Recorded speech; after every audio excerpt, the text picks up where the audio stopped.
minuman yang paling banyak dikonsumsi dan paling populer di dunia telah menjadi bagian dari rutinitas sehari-hari kita. Banyak yang menyukai untuk disajikan di pagi hari, saat bekerja, atau saat nongkrong dengan teman-teman. Teh sangat populer di Cina dan Jepang, dan jangan lupa juga di Inggris. Dan kopi yang merupakan minuman nomor 1 di Amerika Serikat. Meskipun keduanya memiliki manfaat yang sama dan juga beberapa perbedaan, ada argumen yang selalu ada untuk membuktikan mana yang merupakan pilihan yang lebih sehat. Pernahkah kalian bertanya-tanya apa efek dari masing-masingnya pada tubuhmu? Kedua minuman ini kaya akan antioksidan yang membantu melawan oksidan dalam tubuh kita sehingga bisa menjaga jaringan sehat. Penelitian menunjukkan bahwa keduanya membantu mengurangi kadar kolesterol dan melawan jenis kanker tertentu, dan juga mengurangi kemungkinan Alzheimer dan Parkinson, dan juga menghindari pembekuan darah, sehingga mengurangi resiko stroke dan serangan jantung. Teh dan kopi, keduanya mengandung kadar kafein yang tinggi. Efek dari kafein tergantung pada berbagai faktor, metode persiapan, dan ukuran dosis. Namun, penelitian menunjukkan bahwa kopi mengandung kafein 2 kali lipat dibandingkan dengan teh hitam sejenis. Konsumsi kafein meningkatkan kewaspadaan mental, suasana hati, dan daya tahan, dan juga menurunkan risiko diabetes tingkat 2. Meskipun kandungan kafein dalam kopi lebih besar daripada teh, keduanya memberikan manfaat yang sama. Tapi jika dikonsumsi berlebihan, bisa menyebabkan insomnia, peningkatan denyut jantung, kecemasan, gelisah, dan kecanduan. Kafein dalam kopi bisa meningkatkan tingkat energimu dan mengurangi kelelahan secara instan. Karena dia meningkatkan tingkat dopamin, hal itu mengakibatkan peningkatan denyut jantung dan menambah sifat adiktifnya. Karena itu, kopi memiliki efek langsung pada tingkat energi kita. Teh di sisi lain mengandung jumlah kafein yang lebih rendah, tapi dia adalah L-theanin yang produktif untuk memperkuat sistem saraf. Dia meningkatkan gelombang alfa otak sehingga membantumu rileks dan menghilangkan stres sambil mempertahankan fokus dan kewaspadaanmu tanpa merasa lelah. Oleh karena itu, kopi adalah jawaban untukmu jika kau mencari efek yang instan. Dan teh jika kau lebih suka dorongan energi yang lebih menyejukkan dan menenangkan.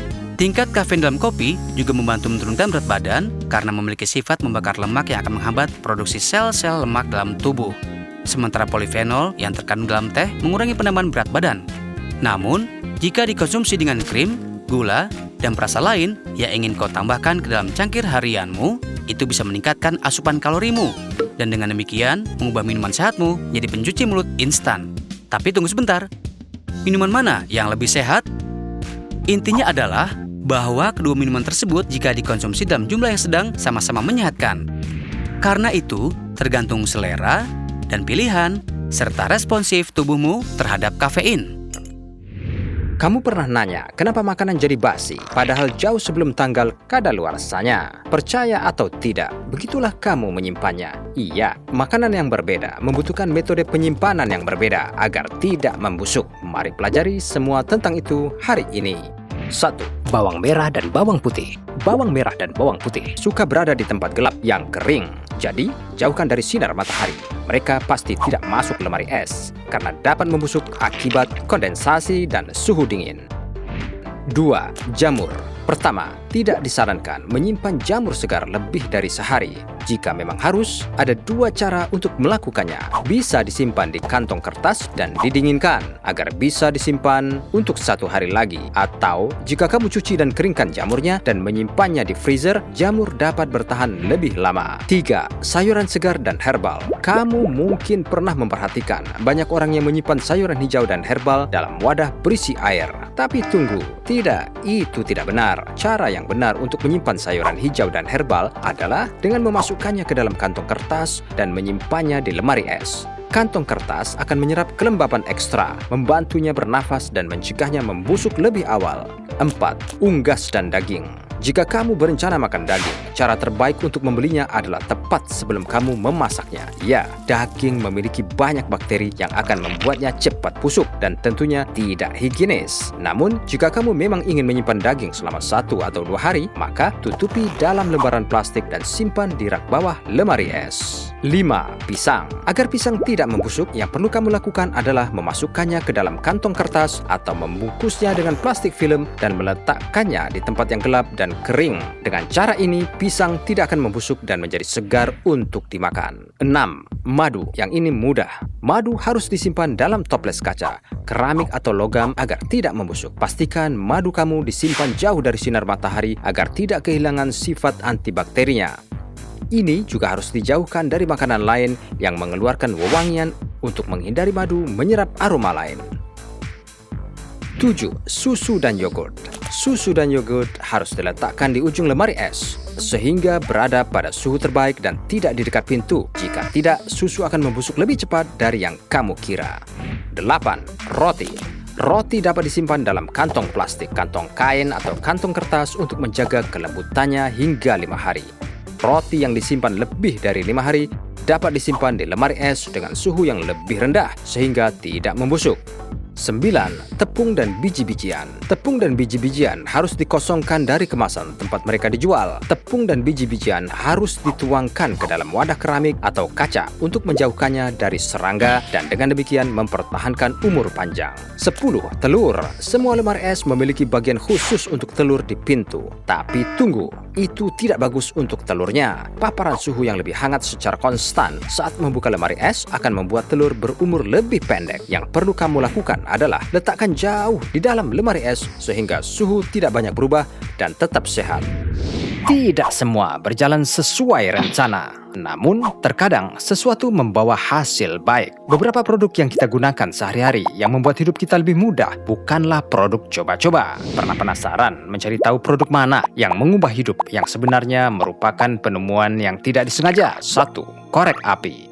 Pada tahun 1826, John Walker, seorang apoteker Inggris, melihat ada gumpalan kering di ujung batang yang dia gunakan untuk mencampur bahan kimia. Dia mencoba mengikisnya di lantai perapiannya dan muncullah percikan dan nyala api. Dia memasarkan yang sekarang disebut korek api sebagai cahaya gesekan yang terbuat dari batang karton. Dia kemudian beralih ke belat kayu dan amplas karena gagal mematenkan penemuannya. Banyak orang lain yang merampas idenya dan mengambil alih pangsa pasar yang membuatnya berhenti memproduksi versinya. 2. Penisilin. Alexander Fleming, seorang dokter Skotlandia, dikenal dengan penemuan antibiotik pertama. Namun, tahu nggak kamu bahwa penemuan yang mengubah hidup ini adalah hasil dari ketidakrapihannya? Sekembalinya dari liburan selama 2 minggu, dia terkejut mendapati beberapa jamur yang tumbuh di cawan Petri yang digunakan untuk menumbuhkan bakteri telah berhasil menghilangkan bakteri di sekitarnya. Dia kemudian mengekstraksi zat dari jamur ini dan menyebutnya penisilin. Zat ini dapat membasmi berbagai bakteri dan merupakan terobosan besar saat tidak ada pengobatan yang tepat untuk infeksi bakteri. 3. Oven microwave. Pada tahun 1940-an, Percy Spencer, seorang insinyur Amerika, merasa batangan coklat meleleh di sakunya saat membangun magnetron untuk perangkat radar untuk mengirimkan gelombang radio pendek yang dikenal sebagai gelombang mikro. Dia kemudian menyadari bahwa gelombang mikro ini telah memanaskan batang coklat. Dia kemudian mengembangkan kotak yang dikenal sebagai oven microwave dan mendapati bahwa ketika makanan ditempatkan di kotak ini, energi gelombang mikro memasak makanan lebih cepat. Namun, oven microwave ini pada waktu itu tidak begitu umum di dapur seperti sekarang ini karena tingginya 6 kaki, beratnya sekitar 750 pound dan harganya $5.000. Tidak sampai tahun 1967, microwave meja pertama telah tersedia dan dapat diakses oleh masyarakat umum. 4. Permen karet. Pada tahun 1817, Thomas Adams mencoba bereksperimen dengan cikel, getah dari pohon Amerika Selatan, untuk mencari pengganti karet. Namun, setelah terus-menerus gagal, dia memasukkan sepotong ke mulutnya dan menyukainya. Dia kemudian menambahkan rasa pada penemuannya sehingga membuatnya populer di kalangan anak-anak. Adams New York Gum No. 1 adalah permen karet pertama di dunia. 5. Keripik kentang. Pada tahun 1953, Josh Crumb, seorang juru masak di restoran Saratoga Springs di New York, merasa kesal dengan keluhan seorang pengunjung yang terus mengembalikan kentang gorengnya agar kentang gorengnya lebih tipis dan renyah. Setelah pemulangan ketiga, Crumb kehilangan kesabaran dan mengiris kentang setipis mungkin, menggorengnya sampai renyah, dan menutupinya dengan garam yang sangat banyak. Yang mengejutkan, Pengunjung itu menyukainya dan memesan lagi. Ini segera menjadi spesialisasi rumahan. Saat ini orang Amerika menghabiskan lebih dari 7 miliar per tahun untuk snack ini. 6. Kue chocolate chip. Pada tahun 1930, Ruth Wakefield, salah satu pemilik Toll House Inn, sedang mencampur adonan kue ketika dia menyadari bahwa dia kehabisan coklat pembuat roti yang meleleh. Sebagai gantinya, dia menggunakan batang coklat manis, memotongnya menjadi beberapa bagian dan mencampurkannya ke dalam adonan, dengan harapan bisa meleleh juga. Potongan-potongan kecil itu melekat dan lahirlah kue chocolate chip favorit Amerika. Itu dia, beberapa penemuan tidak sengaja yang mengubah dunia. Kamu baru saja pulang dari mall dan menatap setumpuk besar tas belanja. Bertanya-tanya, kok bisa habis banyak untuk hal-hal yang tidak terlalu dibutuhkan atau bahkan tidak ada rencana membeli? Nah, ini terjadi pada semua orang. Toko retail dan pengiklan menggunakan trik dan taktik untuk mempengaruhi pelanggan agar membeli produk mereka. Berikut beberapa trik psikologis paling populer yang dimaksudkan agar orang keluar banyak uang. Mengurangi angka kiri dengan 1. Otak manusia memproses angka dengan sangat cepat sehingga angka pertama yang lebih kecil sudah cukup membuat kita berpikir bahwa harganya lebih murah. $4,99 tampaknya jauh lebih rendah dari $5. Efek digit kiri. Otak kita memproses harga produk berdasarkan digit paling kiri. Jadi kita anggap harga $4,99 itu $4, bukan hampir $5. Menghapus koma. Penelitian menunjukkan bahwa menghapus koma membuat harga tampak lebih rendah. Otak kita akan menganggap harga 1.000 dengan koma $499 karena koma yang hilang. Penetapan harga ganjil genap. Pelanggan akan lebih cenderung memilih produk dengan harga yang diakhiri dengan angka ganjil yang sangat mendekati angka genap. Jadi, pelanggan lebih cenderung memilih produk jika harganya $3,97 atau $3,95 daripada $4. Memiliki angka dengan suku kata lebih sedikit.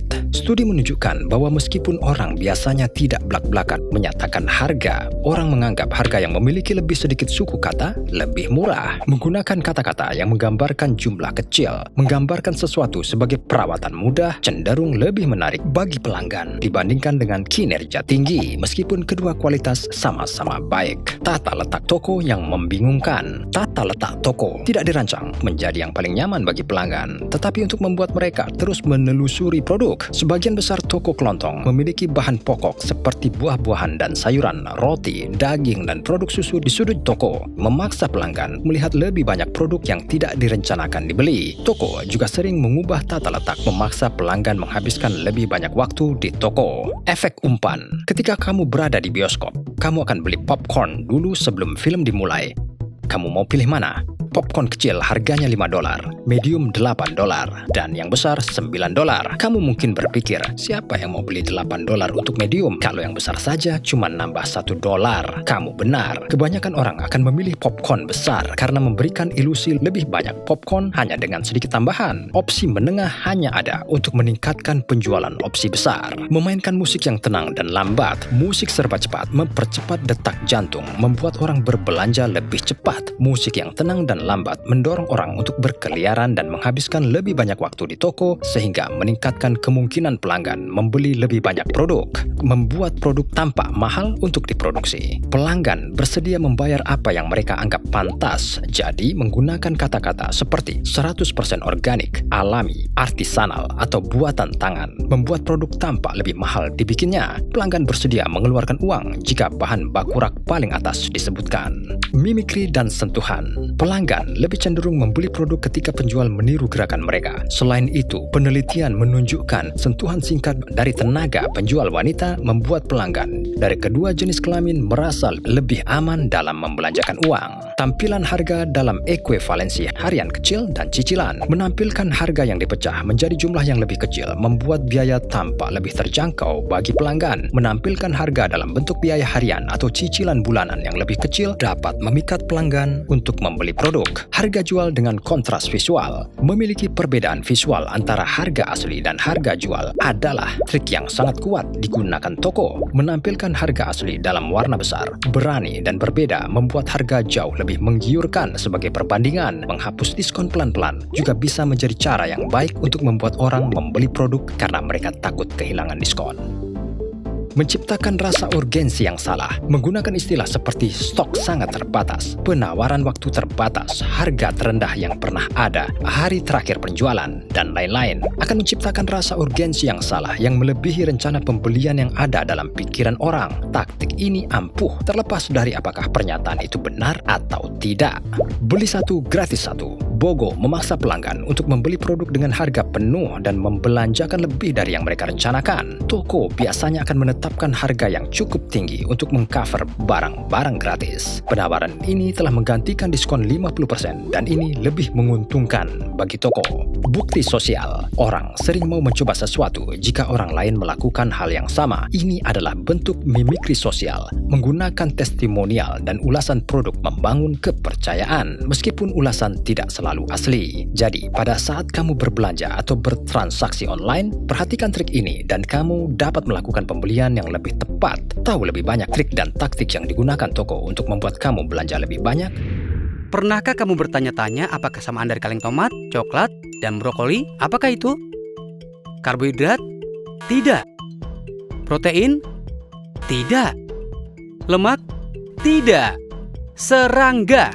Ya, serangga menyeramkan yang kamu coba untuk usir keluar dari rumahmu. Betul sekali. Sekarang inilah yang kamu perlu ketahui. Serangga ada di sebagian besar makanan kita. Dan mereka sehat dan aman untuk makanan yang kita konsumsi. Apa? Iya, kau mendengarnya dengan benar. Vegan dan vegetarian. Kamu mungkin harus mempertimbangkan kembali makan sayuran. Karena kenyataannya adalah kamu mengkonsumsi sekitar 1-2 pon kecoa, lalat, belatung, dan serangga menyeramkan lainnya yang tersembunyi dalam makanan Anda setiap tahunnya. Produk kami dan makanan kaleng penuh dengan sedikit serangga. Semuanya, mulai dari brokoli, bayam, hingga tomat kalengan, bisa mengandung kepala, kaki, rongga dada, dan bahkan seluruh serangga. Apa? Pada titik ini, kau mungkin berpikir, bagaimana ini bisa dibolehkan? Apakah ini aman? Nah, FDA memiliki buku pegangan untuk tingkat cacat alami yang tidak terhindarkan dalam makanan dan serangga. Hal itu tidak akan menimbulkan bahaya kesehatan bagi manusia. Hampir semua yang kita konsumsi memiliki sejumlah bagian serangga di dalamnya, yang dimana FDA menganggap aman untuk dikonsumsi manusia, termasuk makanan kesehatan, junk food, makanan ringan, dan minuman. Ya, itu benar. Mari kita lihat beberapa fakta yang lebih mengejutkan. Hingga 8 bagian serangga diizinkan secara hukum oleh FDA di setiap batang coklat. Makan 100 pon coklat berarti kamu bisa mengkonsumsi hingga 1 pon serangga. Jadi lain kali, jika Anda ingin memberi hadiah khusus pada seseorang untuk sekotak coklat, pikirkan lagi. Makan 100 pon roti berarti Anda bisa mengkonsumsi hingga 1,5 pon serangga. Serangga bahkan ada di minuman tertentu. Tahukah Anda, hingga 5% dari buih di setiap bir adalah serangga. Jadi, lain kali kamu pergi untuk membeli bir, minta bartender untuk bir serangga. Di setiap kaleng berukuran 3,5 ons, diperbolehkan hingga 19 belatung dan 74 tungau. Sepotong kue red velvet yang sangat kamu cintai, mengandung carmine, warna makanan merah yang hidup, yang dibuat dari perut serangga perempuan Afrika yang mirip sekali dengan kumbang Afrika. Selama berabad-abad, manusia telah mengkonsumsi serangga mulai dari belalang hingga kumbang, rayap, ulat bulu, dan capung. Ini bahkan memiliki nama entomophagy. Hampir 2000 spesies serangga telah dikonsumsi di negara Asia, Afrika, Meksiko, dan Amerika Selatan. Ini pun termasuk 235 spesies kupu-kupu dan juga ngengat, 344 kumbang, 313 semut, lebah, dan tawon, 239 belalang, jangkrik, dan kecoa, 39 rayap, dan juga 20 ekor capung, dan beserta jangkrik. Seseorang panggilkan pembasmi. Sekarang mari kita lihat beberapa manfaat dari mengkonsumsi serangga ini yang sedang kami hindari. Serangga adalah sumber protein yang lebih berkelanjutan untuk populasi yang tumbuh di seluruh dunia dibandingkan dengan sumber protein yang lebih luas yang bisa diterima. Selain protein, serangga juga merupakan sumber yang kaya energi seperti lemak, serat, vitamin, dan mineral. Resiko penyakit atau virus seperti flu babi berkurang karena serangga secara genetik sangat berbeda dari manusia. Dampak lingkungan dari serangga pertanian untuk makanan jauh lebih rendah daripada peternakan karena mereka menghasilkan lebih sedikit gas rumah kaca dan membutuhkan lebih sedikit air 95%. 80% dari tubuh jangkrik dapat dimakan dibandingkan dengan hanya 40% dari sapi dan 50% dari tubuh ayam. Jadi faktanya adalah bahwa serangga mungkin merupakan cara terbaik untuk memberi makan populasi kita yang sedang tumbuh dan tumbuh pada tingkat yang mengkhawatirkan. Permintaan protein berbasis daging juga meningkat. Jika setiap orang mulai makan daging sebanyak yang dilakukan orang Amerika, itu akan membutuhkan lebih banyak wilayah daratan daripada yang ada di planet ini. Nah, jika kamu mengatasi faktor menjijikkan, kamu bisa membuat pilihan cerdas dengan menambahkan beberapa serangga ini ke dalam makananmu. Bagaimana? Kamu tertarik? Apakah Anda salah satu orang yang tidak pernah suka pergi ke gym dan berolahraga untuk perut six pack sempurna itu? Meskipun kamu ikut member gym, waktu yang terbatas tidak pernah memungkinkanmu untuk menjadi teratur dengan latihanmu. Kamu mungkin harus bekerja lembur karena bos yang cerewet dan dia butuh presentasi itu selesai secepatnya. Kamu mungkin harus membawa anak-anakmu ke taman atau pergi membeli bahan makanan. Dan sebelum kamu menyadarinya, hari itu sudah selesai. Kami mengerti teman-temanku, kita semua terjebak dalam siklus yang sama. Ketika kita berbicara tentang berolahraga atau hidup yang sehat, ada banyak informasi online dan tidak semuanya didukung oleh penelitian. Tapi kami melangkah lebih jauh dan menemukan 5 cara cepat yang mudah untukmu, yang bukan hanya menyenangkan, tapi efektif untuk menghilangkan lemak di perutmu. Dan pada akhir video ini, Anda pasti akan merasa lebih ringan. Ayo kita mulai. Air hangat dan lemon. Kita semua tahu lemon mengandung vitamin C, tapi bukan itu saja yang mereka tawarkan. Mereka tidak hanya rendah gula, tapi mengandung segala sesuatu mulai dari vitamin B6, vitamin A, vitamin E, dan lebih banyak lagi. Lemon juga mengandung lebih banyak potasium daripada apel atau anggur. Tingginya kadar kalium dalam lemon menstimulasi fungsi otak dan juga saraf. Ingat presentasi yang ditunggu bosmu, kamu membutuhkan otak yang sehat untuk menyelesaikannya. Manfaat lemon bagi kesehatan melebihi vitamin dan juga mineral. Satu studi penelitian menemukan bahwa polifenol dalam jus lemon memiliki kekuatan untuk menekan akumulasi lemak dalam tubuh. Penelitian yang sama menunjukkan bahwa senyawa yang sama dalam lemon secara signifikan mengurangi kenaikan berat badan bahkan bagi mereka yang makan berlebihan. Jadi ini adalah bagaimana Anda harus memulai hari Anda dengan segelas air hangat dan lemon yang diperas di dalamnya. Ya, sesederhana itu. Tambahkan probiotik dalam makananmu. Probiotik adalah bakteri hidup yang disarankan untuk memainkan peran besar dalam penurunan berat badan dan pemeliharaan berat badan. Beberapa makanan probiotik termasuk yogurt, kefir, tempe, kimchi, dan acar. Jika kamu menambahkan ini dalam makanan sehari-harimu, mungkin bisa membantu mengubah keseimbangan makhluk yang berada di dalam usus yang bermanfaat, bakteri, dan organisme lain yang hidup di dalam usus. Mereka membantu mencerna makanan. Vitamin seperti biotin dan vitamin K ini mengurangi resiko kenaikan berat badan dan penumpukan lemak di perut Anda. Olahraga sofa. Berbaringlah di sisi kanan tubuhmu di sofa dan angkat kaki kiri setinggi yang Anda bisa, lalu turunkan kembali perlahan. Lakukan ini 20-25 kali dan kemudian berbaringlah di sisi kiri dan ulangi yang sama. Ini akan membantumu menyingkirkan lemak di pinggangmu. Sudah menikmati cara-cara ini? Sudah kubilang, ini akan menyenangkan. Sekarang sebelum kita bisa melanjutkan ke cara berikutnya, klik subscribe di channel kami untuk lebih banyak video menyenangkan. Jangan minum minuman berkarbonasi dan menelan gas. Minuman berkarbonasi seperti soda adalah sumber gas terbesar dalam diet harian. Gelembung di dalamnya mengandung karbon dioksida yang dilepaskan dari cairan di perut Anda. Ini dapat menyebabkan perut kembung atau kembung. Menelan gas dapat terjadi ketika Anda mengunyah permen karet, minum melalui sedotan, atau makan sambil berbicara. Ini bisa dihindari dengan makan dalam keheningan, minum dari gelas, dan mengganti minuman berkarbonasi dengan air. Olahraga yang membentuk perutmu. Tanpa melakukan olahraga perut, ikutlah olahraga yang melatih perutmu secara agresif. Olahraga seperti sepak bola, renang, atau bola voli. Menurut American College of Sports Medicine, Anda dapat membakar lebih banyak kalori dalam waktu lebih singkat dengan permainan olahraga intensitas tinggi yang singkat. Jadi begitulah kawan-kawan, beberapa cara yang kurang dikenal untuk menghilangkan lemak perut Anda. Cobalah ini dan merasa lebih baik. Bagaimana mungkin makhluk memakan sesama jenisnya sendiri? Pernah berpikir seperti apa jadinya jika manusia memakan manusia lain untuk bertahan hidup? Itu akan sangat menjijikkan. Namun, di dunia binatang, kanibalisme cukup umum terjadi. Banyak spesies hewan memakan jenisnya sendiri untuk bertahan hidup atau untuk melindungi rumah mereka dari pemangsa. Tapi Anda tidak akan curiga bahwa kelima hewan ini benar-benar beralih menjadikan jenisnya sendiri sebagai sumber makanan. Hamster. Mungkin terlihat lucu, Tapi sebagian besar spesies hamster adalah kanibal. Baik hamster jantan dan betina memakan anak-anak mereka jika mereka lemah atau sakit. Seekor betina bisa membunuh bayinya jika jumlah mereka terlalu banyak dan jika dia tidak bisa membela mereka ketika wilayahnya dalam bahaya. Belalang sembah. Jelas, itu tidak sesuci seperti namanya. Spesies betina belalang sembah terkadang menggigit kepala kekasihnya segera setelah dia kawin untuk menopang dirinya sendiri dan untuk merawat calon keturunannya. Ini juga jadi lebih mudah karena ukuran jantan umumnya lebih kecil. Kelinci sangat menggemaskan dan juga sangat bersih. Sangat bersih sehingga induknya memakan anaknya hanya untuk menjaga semuanya tetap bersih setelah melahirkan. Induk kelinci kadang-kadang juga memakan bayinya jika dia merasakan ada predator untuk melindungi dirinya dan juga kelinci-kelinci lainnya. Dan dikenal juga bahwa kelinci memakan bayi mereka jika mereka sangat kelaparan, haus, atau kedinginan. Beruang kutub. Baru-baru ini, tercatat bahwa beruang kutub terpaksa memakan anak-anak mereka sendiri karena pemanasan global.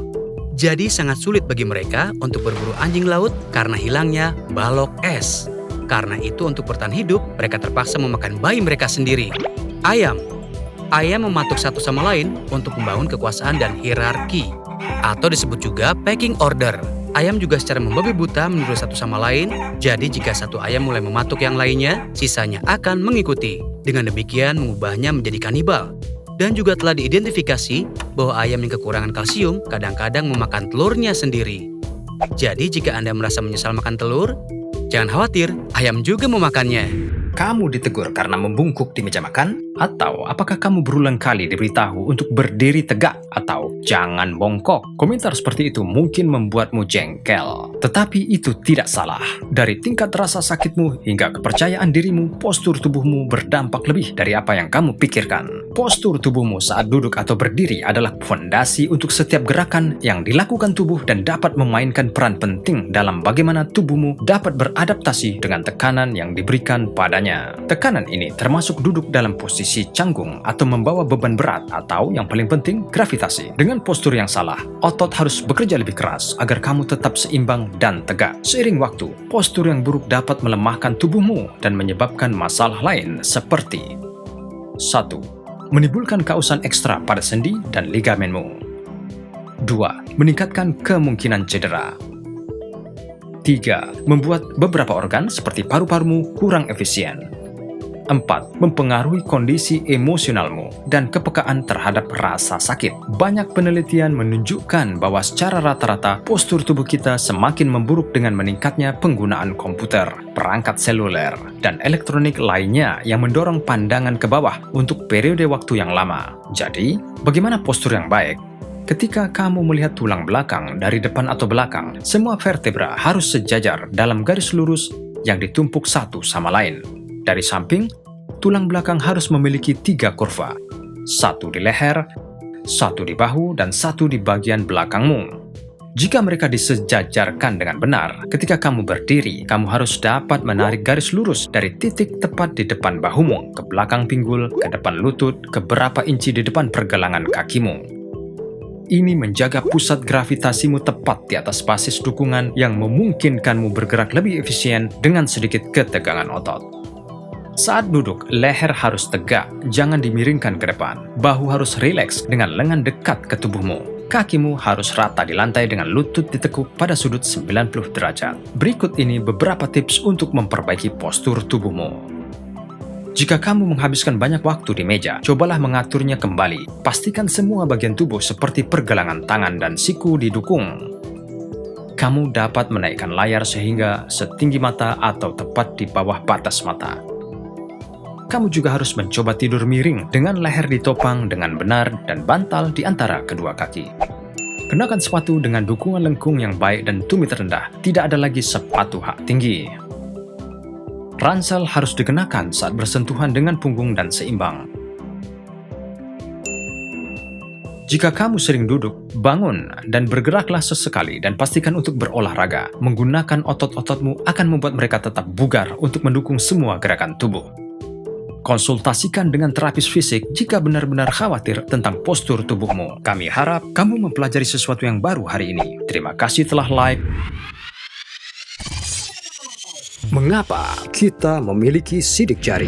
Sherlock Holmes sering berkata, tidak ada kejahatan yang sempurna. Itu benar, penjahat selalu meninggalkan jejak. Dan kalian semua yang suka nonton film detektif yang seru akan setuju bahwa sidik jari adalah cara termudah untuk melacak penjahat. Tapi, pernahkah kamu bertanya-tanya mengapa kita memiliki sidik jari dan peran apa yang mereka mainkan dalam hidup kita? Hari ini kita akan menjawab semua pertanyaanmu tentang sidik jari. Mari mulai dengan apa itu sidik jari. Sidik jari adalah kesan atau tanda yang ditinggalkan oleh gesekan dari jari manusia. Mereka adalah lingkaran kecil dan pola lembah di ujung jarimu. Ada 3 jenis pola friksi punggung bukit: simpul, lingkaran, dan lengkungan. Identifikasi sidik jari. Daktiloskopi adalah proses membandingkan kesan friksi kulit dan jari, telapak tangan dan jari kaki untuk menentukan apakah mereka berasal dari orang yang sama. Dan sekarang untuk pertanyaan utama, apa tujuan sidik jari? Atau mengapa kita memilikinya? Nah, para ilmuwan telah lama beralasan bahwa sidik jari membantu manusia mencengkram objek dengan menciptakan gesekan. Mereka berpikir bahwa punggungan pada sidik jari kita mungkin telah membantu nenek moyang kita meraih permukaan yang kasar. Satu lagi kemungkinan tujuan sidik jari adalah bahwa sidik jari membantu kita meningkatkan indera sentuhan dan membantumu mengidentifikasi objek. Di bawah punggungnya terdapat mekanoreseptor, sejenis reseptor sensorik yang merespons friksi yang disebabkan oleh gerakan ujung jari di sepanjang permukaan atau bahan dan mengirimkan informasi sentuhan ke otak. Mengapa kita memiliki sidik jari yang unik? Sidik jari digunakan untuk mengidentifikasi orang karena sidik jari setiap orang itu unik. Orang-orang dapat memiliki pola sidik jari yang serupa, namun tidak sama. Sidik jari bahkan lebih unik dari DNA. Sebagai contoh, kembar identik dapat berbagi DNA yang sama, atau setidaknya sebagian besar. Tetapi, mereka tidak bisa memiliki sidik jari yang sama. Bahkan, sidik jari juga bervariasi di antara jari-jarimu sendiri. Artinya, kamu memiliki sidik jari yang unik di setiap jari. Bisakah kamu benar-benar membakar sidik jarimu? Ya, kamu bisa. Cukup banyak luka atau luka bakar yang masuk lebih dalam dari lapisan luar kulit yang dapat mempengaruhi pola sidik jari secara permanen. Sebenarnya, tujuan sebenarnya dari sidik jari tidak pernah jelas atau konklusif. Namun, kita semua bisa sepakat bahwa ini penting dan diperlukan untuk mengidentifikasi orang. Kami harap kami telah menjawab semua pertanyaanmu tentang sidik jari. Dengan adanya wabah mematikan virus corona, semua orang berbagi langkah-langkah pencegahan dasar, memakai masker, menghindari kontak fisik, tinggal di rumah, dan yang paling efektif adalah mencuci tanganmu. Itu benar, tapi pernahkah kamu memikirkan seberapa efektif sanitasi tangan? Apakah sanitasi tangan benar-benar membunuh kuman? Dapatkah kuman bertahan hidup di sebatang sabun? Atau kamu malah bisa sakit bila menggunakan sabun? Boom, banyak sekali pertanyaannya. Ingin tahu? Subscribe dong sekarang, kami punya semua jawaban. Seberapa efektifkah sanitasi tangan? Apakah sanitasi tangan benar-benar membunuh kuman? Sanitasi tangan tersedia dengan varietas yang berbeda, seperti gel, busa, dan cairan. Sanitasi tangan terdiri dari bahan aktif berbasis alkohol, seperti isopropanol, dan bahan tidak aktif seperti gliserin dan pewangian.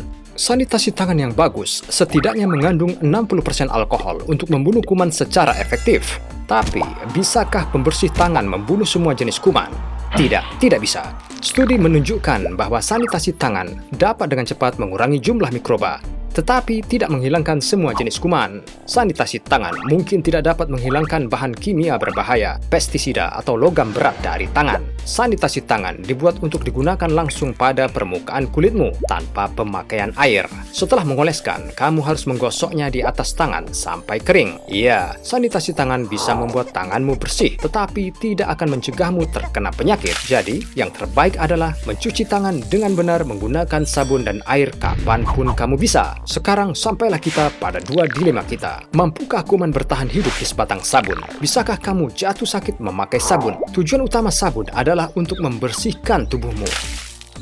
Saat mencuci tangan dengan sabun dan air, sabun pastinya membersihkan tanganmu, tetapi meninggalkan endapan kuman di batang sabunnya. Kuman-kuman ini sebagian besar adalah mikrobiom kulitmu sendiri dan tidak terlalu berbahaya. Tetapi dalam beberapa kasus ketika sistem kekebalan tubuhmu terganggu dan tidak mampu melawan serangan penyakit, kamu berisiko terinfeksi flora kulitmu sendiri. Dalam hal ini, kamu juga bisa terinfeksi atau terjangkit penyakit jika berbagi sabun dengan orang lain. Terkadang, bakteri atau kuman pada kulit seseorang mungkin tidak berbahaya bagi mereka, tetapi dapat berbahaya bagi orang lain. Kamu juga bisa menularkan virus seperti flu biasa atau virus melalui sabun batangan. Kadang-kadang, batang sabun dibiarkan basah dan berlendir yang dapat berkontribusi pada pertumbuhan kuman di batang sabun. Oleh karena itu, disarankan untuk membasahi dan membuat busa sabun selama sekitar 35 detik sebelum menggunakan sabun yang sama. Juga, sangat penting untuk menjaga sabun tetap kering setelah digunakan untuk memastikan bahwa seluruh kuman mati. Selain itu, jika kamu memiliki sistem kekebalan tubuh yang terganggu, maka sangat disarankan untuk menggunakan sanitasi tangan untuk menghindari kontak yang tidak perlu dengan kuman. Hanya itu yang bisa kami sampaikan untukmu hari ini. Singkatnya, cuci atau bersihkan tanganmu dengan benar sampai kering. Jauhi kuman. Apa yang akan terjadi jika semua lebah mati? Kata sebagian orang, dunia akan berakhir terbakar api. Yang lain bilang akan berakhir beku. Kamu pernah nanya, bagaimana dunia akan benar-benar berakhir? Nah, teori Albert Einstein mengutip, jika lebah menghilang dari muka bumi, manusia hanya memiliki 4 tahun lagi untuk hidup. Menakutkan, bukan? Juga benar, tetapi mengapa lebah begitu penting? Dan apa yang terjadi jika semua lebah benar-benar mati? Apakah ini akan menjadi akhir dari kita? Lebah membuat bingung manusia. Serangga ini dapat membuat sesuatu jadi semanis madu, tetapi mereka juga dapat memberikan sengatan yang menyakitkan. Lalu, mengapa mereka begitu penting dan apa yang akan terjadi jika semua lebah mati? Terlepas dari tidak ada lilin lebah dan tidak ada madu, kita pasti akan kehilangan lebih dari itu. Ada lebih dari 20.000 spesies lebah di dunia. Mereka adalah kelompok penyerbuk serangga yang paling penting dan begini cara kerjanya. Seekor lebah mendatangi bunga untuk mengumpulkan nektar, serbuk sari dari bunga, kemudian menempel ke tubuh lebah. Lebah kemudian membawa serbuk sari ke bunga lain. Beberapa serbuk sari menular ke bagian reproduksi bunga ini dan proses penyerbukan selesai. Banyak lebah berevolusi bersama dengan bunga-bunga ini dan ya, mereka adalah bagian mendasar dari siklus hidup mereka. Tanaman ini kemungkinan akan punah tanpa proses penyerbukan sederhana yang dilakukan oleh lebah. Misalnya, blueberry dan cherry mengandalkan lebah sekitar 90% penyerbukan mereka. Mekanisme sederhana ini bertanggung jawab atas produksi 70% benih, buah, sayuran, dan kacang-kacangan yang kita konsumsi setiap hari. Bukan hanya tanaman yang bergantung pada lebah, hewan juga. Mereka bergantung pada lebah untuk makanan mereka. Jika semua lebah hilang, sebagian besar spesies hewan alami juga akan mengikuti. Lebah bertanggung jawab atas produksi banyak biji, kacang-kacangan, beri, dan buah yang berfungsi sebagai sumber makanan vital bagi sebagian besar hewan. Semua perubahan ini pasti akan memiliki efek riak pada ekosistem kita yang akan berdampak baik bagi manusia, yang berarti dunia tanpa lebah dapat berjuang untuk mempertahankan populasi manusia global sebesar 7,8 miliar. 1 dari setiap 3 makanan yang kita makan sebenarnya karena lebah. Makanan yang kita pikir mudah didapat akan mengalami penurunan produksi dan di supermarket hanya ada separuh jumlah buah dan sayuran. Dari yang sangat mendasar seperti almond, apel, brokoli, stroberi, mentimun, dan bahkan kapas hingga biji alfalfa yang diserbuki oleh lebah yang digunakan untuk pakan sapi perah akan hilang begitu saja. Kamu bisa bayangkan, gangguan pada tautan utama di rantai makanan ini bisa mengubah seluruh cara hidup kita untuk menyederhanakan. Seperti yang dikatakan Einstein, nggak ada lebah, nggak ada lagi tanaman, nggak ada hewan, nggak ada manusia. Sangat menakutkan, bukan? Dan yang lebih mengerikan adalah kita kehilangan lebah pada tingkat yang mengkhawatirkan. Para ilmuwan dan peternak lebah mengelola sarang lebah madu dan mencoba menghentikan orang membunuh mereka dan orang tidak terlalu peduli melindungi lebah madu. Banyak koloni lebah menghadapi fenomena yang disebut colony collapse disorder. yang berarti kematian tiba-tiba dari koloni lebah yang menyisakan sangat sedikit lebah sehat dari sarang ke sarang untuk bertahan hidup. Sejumlah besar lebah mati setiap tahun, dan para ilmuwan meyakini aktivitas manusia harus disalahkan untuk ini. Penggunaan pestisida secara berlebihan, perubahan iklim buatan manusia, praktik pemilihan lebah yang buruk, dan hilangnya habitat, semua memberikan efek buruk pada populasi lebah. Jadi, bagaimana kita bisa bantu? Untuk memulai, mari kita didik diri kita dan generasi selanjutnya tentang lebah. Lebah tidak berbahaya. Mereka mencari makan di atas bunga dan tidak menyerang manusia kecuali mereka terancam. Dengan pemahaman yang lebih baik, kita pasti akan belajar untuk menghargai mereka dengan lebih baik. Mari kita coba menanam tanaman ramah lebah. Lebah madu membutuhkan banyak tanaman untuk mempertahankan sarangnya. Mari kita juga menghindari penggunaan pestisida dan melindungi kumpulan lebah. Jika Anda menemukannya, telepon pemelihara lebah lokal Anda, dukung sarangnya jika Anda bisa, dan sebarkan kesadaran. Kita tahu sengatan itu sakit. Manusia benar-benar membutuhkan teman yang bisa terbang ini. Jadi, tolong lakukan apa yang kamu bisa. Cintai alam, dan alam akan mencintaimu juga. Bertanggung jawab, berbuat baik, dan selalu bahagia. Apa itu deja vu? Kamu baru pertama ke restoran, dan ketika kamu melihat-lihat, kamu merasakan kedekatan yang kuat meskipun kamu belum pernah ke tempat ini sebelumnya. Ini adalah apa yang kita sebut deja vu. Deja vu adalah istilah Prancis yang secara harfiah diterjemahkan sebagai sudah terlihat. Perasaan luar biasa karena telah mengalami situasi saat kita berada sekarang, tetapi waktu, tempat, dan konteks kejadian nggak pasti atau diyakini nggak mungkin. Meskipun beberapa orang menafsirkan deja vu sebagai konteks paranormal seperti pengalaman kehidupan masa lalu, para ilmuwan dan psikolog menjelaskannya sebagai misfiring neuron sesaat di otak yang menciptakan koneksi keliru. Satu gagasan deja vu adalah semacam otak berkedut. Bagaimana dan mengapa deja vu terjadi? Hampir 60 hingga 80% populasi bumi telah mengalami perasaan deja vu. Tetapi, bagaimana fenomena aneh ini terjadi? Sayangnya, tidak ada penjelasan tunggal untuk deja vu. Pengalaman ini terjadi tanpa pemberitahuan sebelumnya dan sangat singkat, dan karenanya hampir mustahil untuk dipelajari karena para ilmuwan tidak bisa duduk dan menunggu sampai hal itu terjadi. Ada beberapa teori yang mencoba menjelaskan deja vu. Mari kita bicara tentang dua yang paling umum yang banyak digunakan saat ini. Seperti tahu, ingat, kenal. Seseorang baru pertama pergi ke sebuah kota dan jalan-jalan di taman. Dia menyeberangi danau dan melihat beberapa ekor bebek berenang di sekitar dan tiba-tiba merasa bahwa dia pernah kesini sebelumnya. Tetapi itu nggak mungkin. Ini membawa kita pada teori pertama kita tentang merasa tahu dan kenal. Teori ini hanya menyatakan bahwa mengingat membutuhkan dua proses yang bekerja bersama-sama. Bersama perasaan tahu dan ingatan. Otak kita terus-menerus memindai lingkungan kita untuk menentukan apakah benda atau situasi dikenal.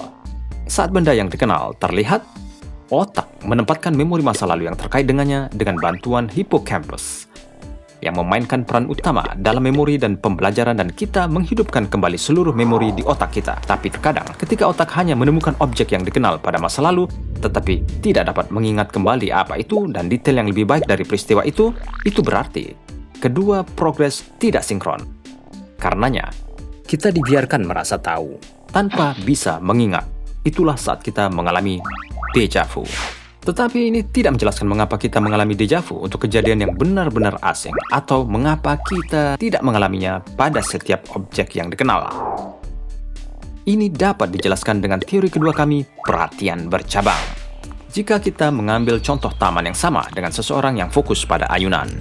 Ketika kita benar-benar fokus pada satu bagian dari lingkungan kita dan bagian dunia yang lain terbawa ke alam bawah sadar, dan tiba-tiba kita tersadar dan rasanya seperti kita pernah ke tempat ini sebelumnya, dan pada kenyataannya sudah. Hanya sekarang ini kita tidak mempraktikannya.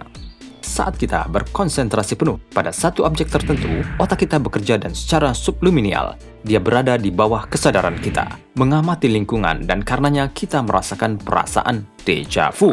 Jadi, itu dia deja vu untukmu. Musik, satu-satunya bahasa yang dimengerti semua orang, tak peduli apa budayanya. Musik sangat menyentuh kita, genre apapun. Kita jelas tak perlu riset untuk mendukungnya. Kita semua pernah mengalaminya, bukan?